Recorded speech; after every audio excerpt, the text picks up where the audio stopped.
Mr. Trump said that he prefers to be with people who are not captured. Well, the great honor of my life was to serve in the company of heroes. I'm not a hero, but those who were my senior ranking officers, people like Colonel Bud Day, Congressional Medal of Honor winner, and those that inspired us to do things that we otherwise wouldn't have been capable of doing.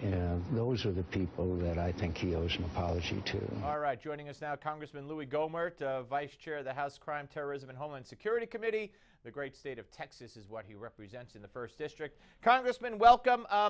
Your view on what Donald Trump said about John McCain yesterday?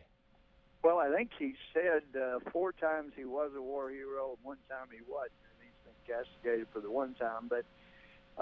But as far as Senator McCain, I have nothing but respect and great sympathy for the pain and suffering he endured during his 2 years in the hospital and 3 years in the Hanoi Hilton with heroes like Bud Day. So, but that doesn't mean that you get to become a senator and ruin the country. It may give you a chance to be a senator, but once you're there, your merits have to stand on their own. I mean, in recent years, he's been pro-amnesty. He's been wrong on so many things. And quite recently, he demanded, well, let's say he's been saying that, well, gee, if we had bombed in Syria when I said we should, we wouldn't be in this mess. No, it'd be worse, because he wanted to bomb Assad, which would have meant we turned Syria over to ISIS.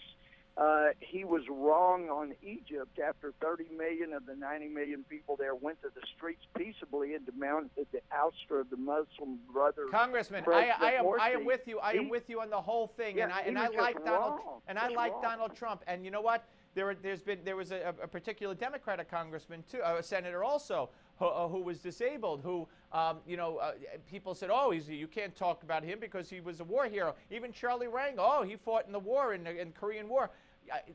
God bless them, they're better than I am, but that doesn't make them immune from criticism. But the way Trump said it, I like soldiers who weren't captured, or I like heroes that weren't captured. Yeah, didn't that cross a line? Yeah, well, I think he's bound to be sorry that he said it. It's not accurate, because some of our most valiant people have been captured.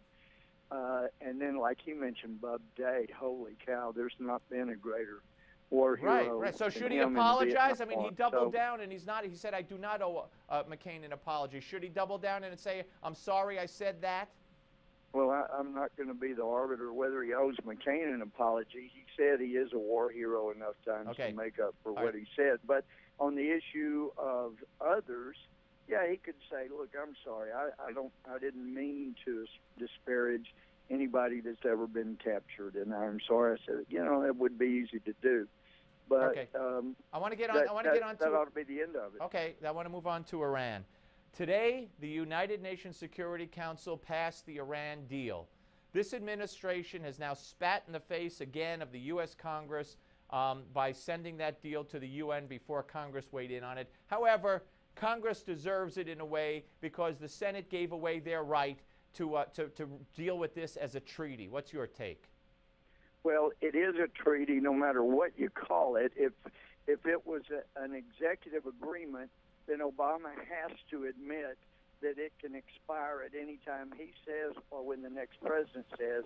And Obama's saying that it's going to be good through, all time. So that is clearly a treaty. The Senate has an obligation and a right to ratify it before it becomes effective against the United States. And certainly there can never be any penalty against the United States unless the Senate ratifies it. Then the question is, since the Corker bill, as bad as it was, and many of us were trying to tell others, don't vote for this. We're giving away rights. Don't vote for it. But leaders like McCain and Corker and McConnell are saying, no, this is a really good deal. Well, in that bill, it basically says that we'll allow the agreement to start on everything but the sanctions, and we have to vote, get a chance to review and vote on the sanctions. And it did give the House a chance to vote on the sanctions as well. But it was a terrible bill. It was a terrible mistake. And we need to have somebody move quickly, set it aside, because this is a treaty and it requires 2/3 of a vote from the Senate to ratify it. And I'm not sure, Steve, if the Corker bill got 2/3. If it got 2/3, then maybe they can argue that the Senate voted to give away that power. But otherwise, it still needs to come before the Senate, even under the Corker agreement or the Corker vote, because that stripped the Congress of the right to ratify. Yeah, absolutely. Absolutely. Congressman, great to talk to you, my friend. Stay well. Great, thanks. Great to talk to you, Steve. All right, Congressman Louie Gohmert. We're coming back with President of Act for America, Brigitte Gabriel. Don't go away.